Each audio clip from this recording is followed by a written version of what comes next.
का हम जो चैप्टर 1 आज डिस्कस करने जा रहे हैं, इसका नाम है, आप देख सकते हैं यहाँ पर, the Indian constitution.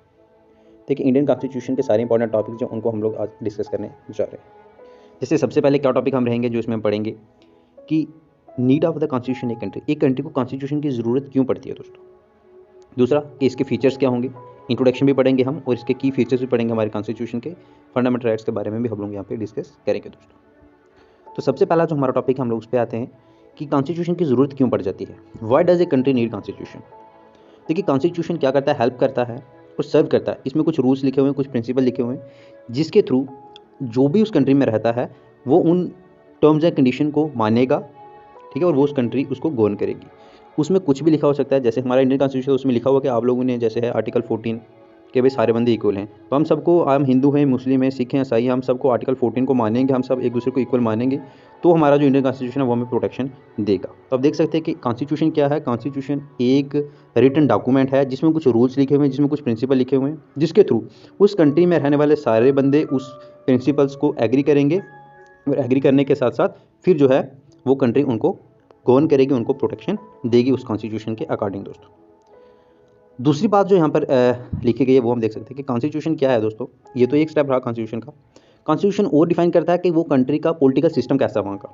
For example अगर हम देखें, नेपाल जो हमारी कंट्री है, वहाँ पर पहले दोस्तों आप देख सकते हैं राणा कैसी होती थी, किंग रूल करता था और साथ में उसके मिनिस्टर होते थे। तो वहाँ का कॉन्स्टिट्यूशन पढ़ के हमें पता चलता था भाई वहाँ पर तो राणा कैसी है, वहाँ पर डेमोक्रेसी नहीं है।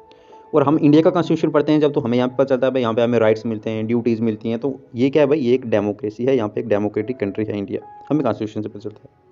कॉन्स्टिट्यूशन रूल्स लिखता है, और जिससे क्या होता है कि जो भी हमारे पॉलिटिकल लीडर है भाई, हम पॉलिटिकल लीडर्स को चुन के भेज देते हैं हमारे कॉन्स्टिट्यूशन, हमारे पार्लियामेंट में। अब वहाँ पे जाकर वो अपनी पावर्स का अनलिमिटेड यूज़ करने लग जाएं, तो उनकी पावर पर जो है थोड़ी सी लिमिट कौन लगाता है, वो हमारा कॉन्स्टिट्यूशन लगाता है।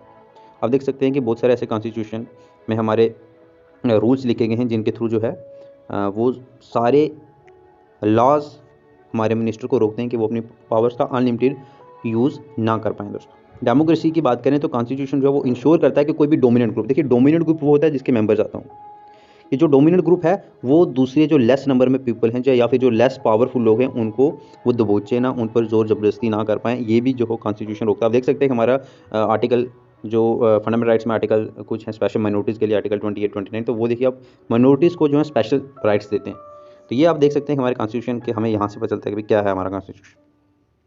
नेक्स्ट अगर हम चलते हैं, कॉन्स्टिट्यूशन क्या करता है, डिसीजन लेने में भी हेल्प करता है। एडवर्स इफेक्ट कोई, अब जैसे मैं बता दूं, इट इज़ पॉसिबल दैट, बहुत सारे लोग जो है डेमोक्रेसी में वो बहुत सारे अजीब सा फील करते हैं कि पार्टी पॉलिटिक्स जो है ये एक हॉर्स है that need dictate to set. अब कुछ आप लोगों का भी अपना मन होता है कि भाई देखिए एक बंदा जो है ये बड़ा अच्छा रूल कर रहा है, इसी को बना देते हैं भाई, ये बड़ा अच्छा रूल कर रहा है तो इसको हम बना देते हैं, यही रहे प्रधानमंत्री हमारा, ये किंग बन जाए, यही इधर 100 साल तक रूल करे, 50 साल तक रूल करे। लेकिन ऐसा नहीं हो सकता। कॉन्स्टिट्यूशन है तो कॉन्स्टिट्यूशन लिखा हुआ है कि भाई 5 साल के बाद इलेक्शन होंगे।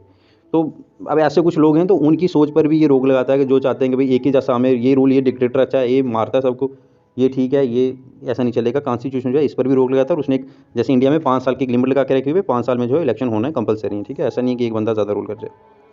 अब हम हिंदुस्तान के कॉन्स्टिट्यूशन का, हमारा जो अपना कॉन्स्टिट्यूशन है, इसके कुछ फीचर पढ़ेंगे। क्या फीचर्स हैं इसके? देखिए, सबसे पहले मैं आपको बता दूँ, हमारा जो कॉन्स्टिट्यूशन है, हम बहुत देर कॉलोनियल रूल में रहे। कॉलोनियल रूल मतलब हम पर जो है ब्रिटेन ने यहाँ पे रूल किया, लगभग 200 साल तक रूल किया तो दोस्तों यहाँ पे, तो हमने बहुत सारा ऑप्रेसिव रूल यहाँ पे देखा, कॉलोनियल स्टेट रही हम इंडिया। अब जब किसी के साथ बुरा होता है तो फिर वो समझता है भाई कि आगे चल के हम लोगों ने ऐसा नहीं करना। तो इसलिए जब हम लोग 1947 में आज़ाद होते हैं तो उसके बाद हमारी जो पॉलिटिकल यहाँ पे सिस्टम रखता है वो डेमोक्रेसी पे होता है। डेमोक्रेसी में क्या होता है कि सारे बंदे जो हैं उनको इक्वलिटी मिलती है और वो सारे बराबर पार्टिसिपेट करते हैं हमारे पॉलिटिकल सिस्टम में। देखिए, पहले ऐसा नहीं होता था। 1947 से पहले अगर आप देखें तो पॉलिटिकल में जो हमारा पार्टिसिपेशन होती है ना, वो सब लोगों की नहीं होती थी, बड़े बड़े लोगों की होती थी, सिर्फ क्वालिफाइड लोगों की होती थी, अच्छे खासे पैसे वाले लोगों की होती थी। लेकिन 47 के बाद ये सिस्टम जो है थोड़ा सा चेंज हुआ। मैं आपको बता दूं, जो हमारी कॉन्स्टिट्यूट असेंबली बनाई गई 1946 में बनी थी ये, इसमें टोटल 300 मेंबर्स थे जो अपने अपने टाइम पर 3 साल तक जो है उन्होंने मीटिंगें की। और मैं लगभग आपको पूरा एग्जैक्टली टाइम बताऊं तो 2 साल 11 महीने और 18 दिन लगे हमारे कॉन्स्टिट्यूशन को बनने में। ये दुनिया के बहुत लंबे लंबे कॉन्स्टिट्यूशन में सबसे लेंथीस्ट कॉन्स्टिट्यूशन माना जाता है दोस्तों हमारा हिंदुस्तान का कॉन्स्टिट्यूशन। इसमें अलग अलग रिलीजन को फिर बाद में रखा गया, कल्चर्स को। मैं आपको फीचर्स के बारे अगर हम देखें तो सबसे पहला फीचर है दोस्तों फेडरलिज्म। देखिए, फेडरलिज्म का मतलब होता है, मीन्स कि एक से ज़्यादा तरह की गवर्नमेंट। एक हो गया सेंट्रल गवर्नमेंट, जैसे आजकल हमारी एनडीए की गवर्नमेंट है जो पूरी कंट्री पे रूल करती है, जिसके इलेक्शन अभी 2019 में होते हैं, अब 2024 में होंगे। ये होती है सेंट्रल गवर्नमेंट जिसका हेडक्वार्टर जो दिल्ली में है, ठीक है। तो फेडरलिज्म होता है जब एक से ज़्यादा तरह की गवर्नमेंट हो। अब इंडिया में अगर हम देखें तो एक होती है सेंट्रल गवर्नमेंट, ठीक है। इंडिया में हम हमारे कुछ 3 लेवल्स ऑफ गवर्नमेंट है। फिर आती है स्टेट गवर्नमेंट। स्टेट गवर्नमेंट जैसे आप देख सकते हैं एमपी में, जैसा यूपी में योगी आदित्यनाथ, तो अलग अलग स्टेट में आप देख सकते हैं ये स्टेट गवर्नमेंट होती है जिसमें सीएम हेड होता है। फिर एक और लोअर लेवल की आती है, इसको बोलते हैं पंचायती राज, जो हमारा 73rd अमेंडमेंट के थ्रू आया। पंचायती राज में क्या होता है कि सरपंच पंच हेड होते हैं, और ये गांव के लिए पंचायती राज, और अगर हम बात करें सिटीज़ के लिए म्यूनसिपलिटीज़ होती हैं, वहाँ के मेयर हेड होते हैं दोस्तों। तो ये 3 लेवल हैं गवर्नमेंट के, सेंटर, स्टेट और म्यूनसिपलिटीज़। ये एक बड़ा अच्छा फीचर है हमारे फेडरलिज्म का। जो दूसरा इंपॉर्टेंट फीचर आता है हमारा, वो है हमारा पार्लियामेंट्री फॉर्म ऑफ गवर्नमेंट। देखिए पार्लियामेंट्री फॉर्म ऑफ गवर्नमेंट का मतलब क्या है दोस्तों, कि कॉन्स्टिट्यूशन जो है हमारा, इसमें क्या है, एक यूनिवर्सल अडल्ट फ्रेंचाइजी का कंसेप्ट है, जिसके थ्रू क्या है कि यूनिवर्सल मतलब सब, और अडल्ट मतलब 18 से प्लस जितने भी हैं उनको फ्रेंचाइजी का वोट मतलब राइट टू वोट देने का है उनको। वो सारे वोट दे सकते हैं 18 से ऊपर जो भी हों, वो हिंदू हो, वो मुस्लिम हो, वो सिख हो, वो ईसाई हो, वो जो भी है वो वोट दे सकता है उसके कास्ट धर्म के, उस पर कोई रोक टोक नहीं है दोस्तों। ये दूसरी बात थी हमारी, पार्लियामेंट्री फॉर्म ऑफ गवर्नमेंट है यहाँ पर, तो पार्लियामेंट जिसको अलो करता है वो यहाँ पर वोट दे सकता है। अगर हम आगे बात करें तो आगे आता है सेपरेशन ऑफ पावर।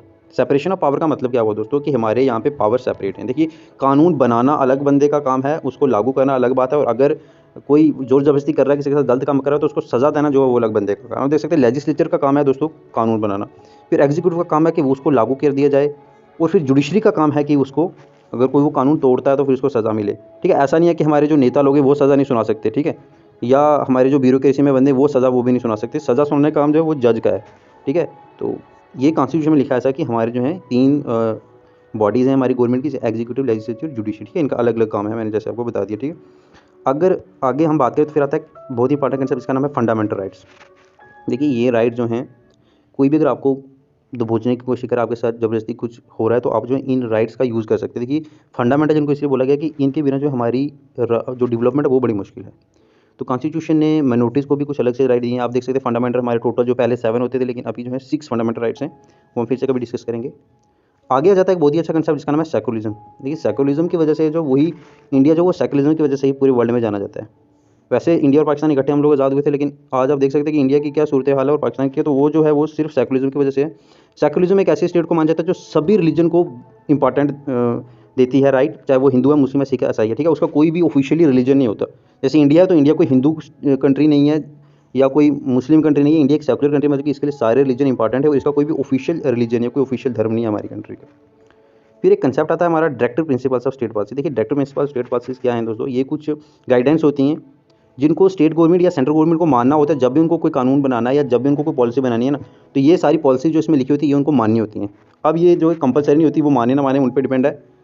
कुछ लोग मानते हैं, कुछ नहीं मानते, लेकिन ये है क्या, ये कुछ ऐसी पॉलिसीज़ हैं, कुछ ऐसे गाइडेंस है जो गवर्नमेंट्स को माननी होती है। फिर जो हमारे फंडामेंटल राइट्स क्या क्या है हमारे कॉन्स्टिट्यूशन में, ये थोड़ा सा देख लेते हैं हम लोग। जैसे पहला आता है राइट टू इक्वलिटी, आर्टिकल 14 से लेकर 18 के बीच में आता है, पार्ट 3 में है दोस्तों।